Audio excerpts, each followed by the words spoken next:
ఈ ప్రపంచంలో ఎవరైనా సరే డబ్బు సంపాదించడం మొదలుపెట్టాక ఆ డబ్బుని క్యాష్ రూపంలో ఉంచకుండా అసెట్స్ రూపంలోకి మారుస్తారు. అంటే ఆ డబ్బుతో land, gold, silver, stocks and properties లాంటి ఆస్తులు కొంటారు. దీనికి రీజన్ ఏంటంటే రోజులు గడిచే కొద్దీ డబ్బు దాని వాల్యూని కోల్పోతుంది. దీన్ని ఇన్ఫ్లేషన్ అంటారు. సో ఈ ఇన్ఫ్లేషన్ నుండి తప్పించుకోవడానికి చాలామంది వాళ్ళు సంపాదించిన డబ్బుని క్యాష్ రూపంలో దాచుకోకుండా అసెట్స్ రూపంలోకి మార్చుకుని దాచుకుంటారు. అండ్ ఈ అసెట్స్లో గోల్డ్ కూడా ఒకటి. అయితే గత కొన్ని రోజులుగా ప్రపంచవ్యాప్తంగా ఎక్కడ చూసినా బంగారం ధరలు చాలా అంటే చాలా వేగంగా పెరుగుతున్నాయి. మార్చ్ అండ్ ఏప్రిల్ ఈ 2 నెలల కాలంలోనే బంగారం ధర దాదాపు 17% పైగా పెరిగింది. సో ఇక్కడ క్వశ్చన్ ఏంటంటే సడన్గా బంగారం ధర ఎందుకని ఇంత వేగంగా పెరుగుతుంది? అసలు ఈ ధరని ఎవరు డిసైడ్ చేస్తారు? ఈ ప్రపంచంలో జరిగే కొన్ని ఇన్సిడెంట్స్ సడన్గా బంగారం యొక్క ధర పెరిగేలా చేస్తాయి.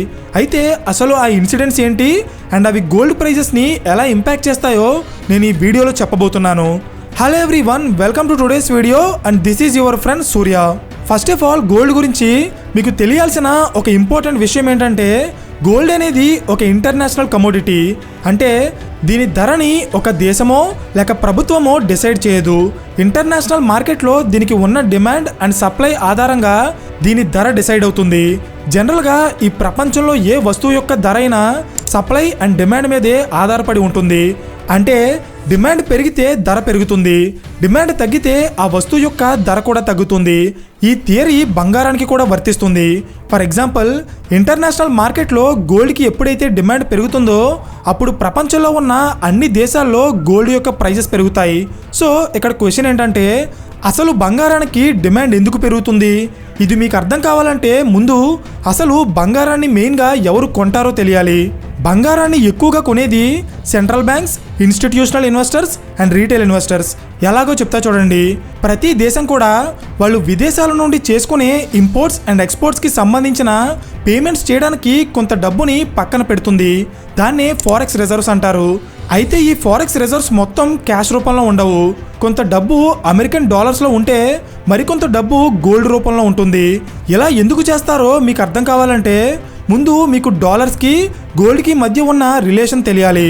ఇంటర్నేషనల్ మార్కెట్లో American dollar price and gold price ఈ రెండు కూడా ఒకదానికొకటి వ్యతిరేకంగా పనిచేస్తాయి. అంటే అమెరికన్ డాలర్ యొక్క ప్రైస్ పెరిగితే గోల్డ్ యొక్క ప్రైస్ తగ్గుతుంది. సిమిలర్గా గోల్డ్ యొక్క ప్రైస్ పెరిగితే అమెరికన్ డాలర్ యొక్క ప్రైస్ తగ్గిపోతుంది. ఇది ప్రతిసారి ఎగ్జాక్ట్గా ఎలాగే జరుగుతుందా అంటే కాదు. కానీ మెజారిటీ కేసెస్లో ఈ రెండు కూడా ఒకదానికొకటి ఆపోజిట్గా పనిచేస్తాయి.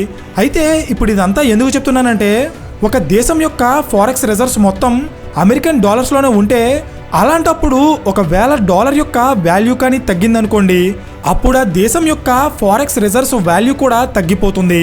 సో అలా జరగకుండా ఉండాలంటే డాలర్ వాల్యూ తగ్గినప్పుడు దానికి ఆపోజిట్గా పెరిగే మరొక వస్తువులో వాళ్ళు డబ్బు ఇన్వెస్ట్ చేయాలి. అందుకే ప్రపంచంలో ఉన్న చాలా దేశాలు వాళ్ళ ఫారెక్స్ రిజర్వ్స్ని అమెరికన్ డాలర్స్తో పాటు దానికి వ్యతిరేకంగా పనిచేసే గోల్డ్ రూపంలో కూడా మెయింటైన్ చేస్తారు. దీన్నే హెడ్జింగ్ అంటారు. అర్థమైందా? సో ప్రపంచ దేశాల్లో ఉన్న సెంట్రల్ బ్యాంక్స్ గోల్డ్ని ఎందుకు కొంటారో మీకు అర్థమైంది కదా. అయితే foreign investors and fund managers వాళ్ళ డబ్బుని గోల్డ్లో ఎందుకు ఇన్వెస్ట్ చేస్తారో ఇప్పుడు చూద్దాం. ఇంతకు ముందు మనం గోల్డ్ అలాగే అమెరికన్ డాలర్ యొక్క ప్రైజెస్ ఆపోజిట్గా పనిచేస్తాయని చెప్పుకున్నాం, అవునా? సేమ్ అలాగే stock markets and gold prices కూడా మెజారిటీ కేసెస్లో ఆపోజిట్గానే పనిచేస్తాయి. అంటే ఎప్పుడైతే స్టాక్ మార్కెట్స్ వేగంగా పెరుగుతాయో అప్పుడు గోల్డ్ ప్రైజెస్ అనేవి తగ్గుతాయి లేదా స్టేబుల్గా ఉంటాయి. సేమ్ అలాగే ఎప్పుడైతే స్టాక్ మార్కెట్స్ పడిపోతాయో అప్పుడు గోల్డ్ ప్రైజెస్ అనేవి పెరగడం స్టార్ట్ అవుతాయి. అయితే మనం ఆల్రెడీ చెప్పుకున్నట్టే ఇది ప్రతిసారి ఎలాగే వర్క్ అవుతుందా అంటే కాదు. సేమ్ అమెరికన్ డాలర్ లాగే స్టాక్ మార్కెట్స్ కూడా గోల్డ్కి ఆపోజిట్గానే పనిచేస్తాయి. దీనికి రీజన్ ఏంటంటే గ్లోబల్ మార్కెట్స్లో డబ్బు ఎప్పుడూ కూడా స్టాక్ మార్కెట్స్ అలాగే గోల్డ్ మధ్య షిఫ్ట్ అవుతూ ఉంటుంది. ఇన్వెస్టర్స్ వాళ్ళ డబ్బులు ఇన్వెస్ట్ చేసేటప్పుడు ఎక్కడ ఎక్కువ రిటర్న్స్ వస్తున్నాయి అండ్ ఎక్కడ వాళ్ళ డబ్బు సేఫ్గా ఉంటుందో చూసుకుని టైం టు టైం దాన్ని మారుస్తుంటారు. ఫర్ ఎగ్జాంపుల్, స్టాక్ మార్కెట్స్ ఎక్కువ రిటర్న్స్ ఇస్తున్నాయంటే వాళ్ళ డబ్బుని తీసుకెళ్లి స్టాక్స్లో ఇన్వెస్ట్ చేస్తారు. అదే ఒకవేళ స్టాక్ మార్కెట్స్ రిస్క్లో ఉన్నాయంటే వాళ్ళ డబ్బుని అక్కడి నుండి తీసేసి సేఫ్గా గోల్డ్లో ఇన్వెస్ట్ చేస్తారు. అందుకే స్టాక్ మార్కెట్స్ అండ్ గోల్డ్ ఈ రెండు కూడా ఒకదానికి ఒకటి ఆపోజిట్గా పనిచేస్తాయి. నెక్స్ట్, గోల్డ్ ప్రైజెస్ని డిసైడ్ చేసే మరొక ఇంపార్టెంట్ ఫ్యాక్టర్ గ్లోబల్ ఇష్యూస్. అంటే ప్రపంచాన్ని ఫైనాన్షియల్గా ఇంపాక్ట్ చేసే కొన్ని గ్లోబల్ ఇష్యూస్ కూడా గోల్డ్ యొక్క ప్రైజెస్ని డిసైడ్ చేస్తాయి. దీనికి నేను కొన్ని ఎగ్జాంపుల్స్ చెప్తా చూడండి. 2019లో వచ్చిన corona pandemic, economic recession, America China trade war, Russia Ukraine war and Chinese real estate crisis లాంటి గ్లోబల్ ఇష్యూస్ వచ్చినప్పుడు ఇమీడియట్గా ఎఫెక్ట్ అయ్యేది స్టాక్ మార్కెట్సే. ఎక్కడైనా యుద్ధం మొదలవుతుంది అనే న్యూస్ వచ్చిన వెంటనే ఇమీడియట్గా స్టాక్ మార్కెట్స్ నష్టాల్లోకి వెళ్ళిపోతాయి. సో దీని అర్థం ఏంటంటే స్టాక్ మార్కెట్లో డబ్బులు ఇన్వెస్ట్ చేసిన చాలామంది ఇన్వెస్టర్స్ నష్టపోతాం అనే భయంతో వాళ్ళ డబ్బుని ఇమీడియట్గా స్టాక్ మార్కెట్ నుండి తీసేసి సేఫ్గా వేరే చోట ఇన్వెస్ట్ చేస్తారు. అందులో గోల్డ్ ఫస్ట్ ప్లేస్లో ఉంటుంది. కావాలంటే ఒకసారి మీరే చూడండి. 2008లో స్టాక్ మార్కెట్స్ క్రాష్ అయినప్పుడు గోల్డ్ ప్రైజెస్ చాలా వేగంగా పెరిగాయి. 2014లో స్టాక్ మార్కెట్స్ విపరీతంగా పెరిగినప్పుడు గోల్డ్ ప్రైజెస్ చాలా వరకు తగ్గాయి.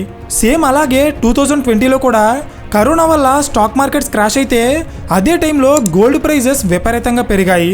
అండ్ రీసెంట్ టైమ్స్లో ప్రపంచవ్యాప్తంగా జరుగుతున్న 2 సంఘటనలు బంగారం ధరలు పెరగడానికి కారణమయ్యాయి. ఒకటి రెసిషన్ అండ్ ఇంకొకటి చైనీస్ గోల్డ్ ఇన్వెస్ట్మెంట్స్. అర్థం కాలేదా? అయితే మీకు అర్థమయ్యేలా సింపుల్గా చెప్తా చూడండి. రీసెంట్ టైమ్స్లో ప్రపంచంలో ఉన్న చాలా దేశాల యొక్క ఆర్థిక వ్యవస్థలు అంత బెటర్గా పెర్ఫామ్ చేయడం లేదు. జపాన్ అండ్ యూకే లాంటి దేశాలైతే అఫీషియల్గా రెసిషన్ని కూడా డిక్లేర్ చేశాయి.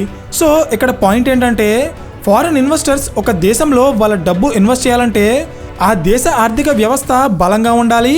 అది ప్రతి సంవత్సరం పాజిటివ్ గ్రోత్ని నమోదు చేయాలి. సో ఒక దేశ ఆర్థిక వ్యవస్థ పాజిటివ్గా గ్రో అయితే అప్పుడు ఆ దేశ స్టాక్ మార్కెట్స్ కూడా స్పీడ్గా పెరిగి ఇన్వెస్టర్స్కి మంచి లాభాలు ఇస్తాయి. అలా కాకుండా ఒకవేళ ఆ దేశ ఆర్థిక వ్యవస్థ రెసిషన్లోకి వెళ్ళి నెగిటివ్ గ్రోత్ని నమోదు చేసిందంటే అప్పుడు ఇన్వెస్టర్లు ఆ దేశాల నుండి వాళ్ళ డబ్బుని వెనక్కి తీసుకుని గోల్డ్ ఆర్ ఫిక్స్డ్ డిపాజిట్స్ లాంటి సేఫ్ ఇన్స్ట్రుమెంట్స్లో వాళ్ళ డబ్బులు ఇన్వెస్ట్ చేస్తారు. సో దీనివల్ల గోల్డ్కి డిమాండ్ పెరిగి దాని ప్రైస్ కూడా పెరుగుతుంది. నెక్స్ట్, రీసెంట్ టైమ్స్లో ప్రపంచాన్ని ఎక్కువగా భయపెడుతున్న విషయం చైనాలో వచ్చిన రియల్ ఎస్టేట్ క్రైసిస్. చైనాలో రియల్ ఎస్టేట్ బిజినెస్ చేస్తున్న ఎవర్గ్రాండ్ అనే ఒక పెద్ద కంపెనీ దివాలా తీయడంతో ఆ దేశంలో ప్రాపర్టీ ప్రైజెస్ భారీగా పడిపోయాయి. సో దీనివల్ల చైనీస్ రియల్ ఎస్టేట్లో ఇన్వెస్ట్ చేసిన చాలామంది ఇన్వెస్టర్స్ భారీ నష్టాల్లో మునిగిపోయారు. అయితే ఇది ఎంత పెద్ద ప్రాబ్లమో మీకు అర్థమయ్యేలా చెప్తా చూడండి. చైనా ప్రపంచంలోనే సెకండ్ లార్జెస్ట్ ఎకానమీ. సో అంత పెద్ద ఆర్థిక వ్యవస్థలో రియల్ ఎస్టేట్ సెక్టార్ యొక్క కంట్రిబ్యూషన్ ఎంతో తెలుసా? దాదాపు 25%. అంటే సుమారు $4.5 ట్రిలియన్ బిజినెస్ జరిగే రియల్ ఎస్టేట్ సెక్టార్ చైనాలో ఇప్పుడు ప్రాబ్లంలో ఉంది. సో ఈ ప్రాబ్లం నుండి తప్పించుకోవడానికి చైనీస్ గవర్నమెంట్ అలాగే ఆ దేశంలో ఉన్న ఇన్వెస్టర్స్ వాళ్ళ డబ్బుని గోల్డ్లో ఇన్వెస్ట్ చేస్తున్నారు. అయితే ఇది ఒక రీజన్ మాత్రమే. సెకండ్ రీజన్ ఏంటంటే చైనా దేశం ఇప్పటి వరకు వాళ్ళ ఫారెక్స్ రిజర్వ్స్లో ఎక్కువ భాగాన్ని అమెరికన్ డాలర్స్లోనే మెయింటైన్ చేస్తుంది. కానీ అమెరికన్ డాలర్స్ మీద ఎక్కువగా ఆధారపడటం ఫ్యూచర్లో రిస్కీ అనుకున్న చైనీస్ గవర్నమెంట్ ఇప్పుడు వాళ్ళ ఫారెక్స్ రిజర్వ్స్ని డైవర్సిఫై చేయడం స్టార్ట్ చేసింది. అంటే మొత్తం డబ్బుని అమెరికన్ డాలర్స్లో కాకుండా అందులో కొంత భాగాన్ని గోల్డ్లోకి మారుస్తుందన్నమాట. ఇది మనం ఆల్రెడీ వీడియో స్టార్టింగ్లోనే మాట్లాడుకున్నాం. ఒకవేళ ఫ్యూచర్లో డాలర్ ప్రైస్ తగ్గిపోతే ఆ డాలర్స్ని ఫారెక్స్ రిజర్వ్స్ రూపంలో దాచుకున్న దేశాలు కూడా చాలా వరకు నష్టపోతాయి. అందుకే చాలా దేశాలు డాలర్స్తో పాటు వాళ్ళ ఫారెక్స్ రిజర్వ్స్లో కొంత భాగాన్ని గోల్డ్ రూపంలో మెయింటైన్ చేస్తాయి. అండ్ ఎగ్జాక్ట్గా ఇప్పుడు చైనా కూడా అదే చేస్తుంది. వరల్డ్ గోల్డ్ కౌన్సిల్ రిలీజ్ చేసిన డేటా ప్రకారం గత 16 నెలల్లో చైనా దేశంలో ఉన్న people's bank of China PBC అంటే ఇండియాలో ఉన్న RBIలా అన్నమాట. ఈ బ్యాంక్ ప్రపంచంలో ఉన్న అన్ని దేశాల కంటే ఎక్కువ బంగారాన్ని కొని రిజర్వ్స్ రూపంలో దాచిపెట్టింది. ఫర్ ఎగ్జాంపుల్ 2023లో ప్రపంచంలో ఉన్న అన్ని దేశాల యొక్క సెంట్రల్ బ్యాంక్స్ అన్నీ కలిపి 1037 టన్నుల బంగారాన్ని కొంటే అందులో చైనా ఒక్కటే దాదాపు 25% అంటే సుమారు 225 మెట్రిక్ టన్నుల బంగారాన్ని కొని రిజర్వ్స్ రూపంలో దాచిపెట్టింది. అంటే మీరే అర్థం చేసుకోండి చైనా ఎంత అగ్రెసివ్గా బంగారాన్ని కొంటుందో. సో ఇంత ఎక్కువ డిమాండ్తో బంగారాన్ని కొంటుంటే మరి బంగారం యొక్క ధర పెరుగుతుందా పెరగదా? మీకు లాజిక్ అర్థమైందా? అయితే ఇప్పటి వరకు మనం మాట్లాడుకున్నది ఇంటర్నేషనల్గా గోల్డ్ ప్రైస్ని ఇంపాక్ట్ చేసే ఫ్యాక్టర్స్ మాత్రమే. అయితే వీటితో పాటు ఒక దేశంలో ఇంటర్నల్గా ఉండే కొన్ని ఫ్యాక్టర్స్ కూడా అక్కడ బంగారం ధరని డిసైడ్ చేస్తాయి. ఫర్ ఎగ్జాంపుల్ మన ఇండియాలో చూస్తే గవర్నమెంట్ గోల్డ్ మీద వేసే import duty, agriculture infrastructural development cess, AIDC, GST, making charges and TDS, ఇలా గోల్డ్ మీద వేసే ట్యాక్సెస్ అండ్ ఛార్జెస్ వల్ల కూడా బంగారం యొక్క ధర మారిపోతుంది. అయితే ఇక్కడ మనం గమనించాల్సిన విషయం ఏంటంటే గోల్డ్ ప్రైస్ని మెయిన్గా ఇంటర్నేషనల్ మార్కెటే డిసైడ్ చేస్తుంది. అంటే గవర్నమెంట్స్ గోల్డ్ మీద ట్యాక్స్లు అయితే వేస్తాయి కానీ దాని ఒరిజినల్ ప్రైస్ మాత్రం ఫిక్స్ చేయలేరు. సో ఓవరాల్గా ఇప్పటి వరకు మనం మాట్లాడుకున్న ఇష్యూస్ అన్నీ చూస్తే ప్రపంచాన్ని ఒకవైపు రెసిషన్ భయపెడుతుంది, మరోవైపు చైనా భారీగా వాళ్ళ డబ్బుని గోల్డ్లో ఇన్వెస్ట్ చేస్తుంది. Iran and Israel, Russia and Ukraine మధ్య యుద్ధాలు జరుగుతున్నాయి. వీటితో పాటు అమెరికాలో ఇన్ఫ్లేషన్ కంట్రోల్ చేయడానికి అక్కడ ఫెడరల్ బ్యాంక్ తీసుకుంటున్న స్టెప్స్ ఏవి కూడా పెద్దగా పనిచేయడం లేదు. అండ్ ఈ సంవత్సరం ఎండింగ్లో అంటే 2024 చివరిలో అమెరికన్ ప్రెసిడెన్షియల్ ఎలక్షన్స్ కూడా జరగబోతున్నాయి. అండ్ అక్కడ ఎవరు ప్రెసిడెంట్ అవుతారనేది కూడా పెద్ద క్వశ్చనే. సో ఇవన్నీ కూడా ఇన్వెస్టర్స్ని అలాగే సెంట్రల్ బ్యాంక్స్ని భయపెట్టే సంఘటనలే. అందుకే వీటి వల్ల వచ్చే ఫైనాన్షియల్ రిస్క్ నుండి తప్పించుకోవడానికి అట్ ద సేమ్ టైం వాళ్ళ డబ్బుని సేఫ్గా ఉంచుకోవడానికి చాలామంది గోల్డ్ మీద ఫోకస్ చేస్తున్నారు. అందుకే గత 2 నెలలుగా గోల్డ్ ప్రైజెస్ ఇంత భారీగా పెరుగుతున్నాయి. ఐ థింక్ ఈ లాజిక్ మీకు అర్థమైంది అనుకుంటున్నాను. సో ఫైనలీ ఈ వీడియో మీకు ఇన్ఫర్మేటివ్గా అనిపిస్తే ఖచ్చితంగా లైక్ చేసి ఇలాంటి మరిన్ని క్వాలిటీ కేస్ స్టడీస్ కోసం ఛానల్ని సబ్స్క్రైబ్ చేయండి.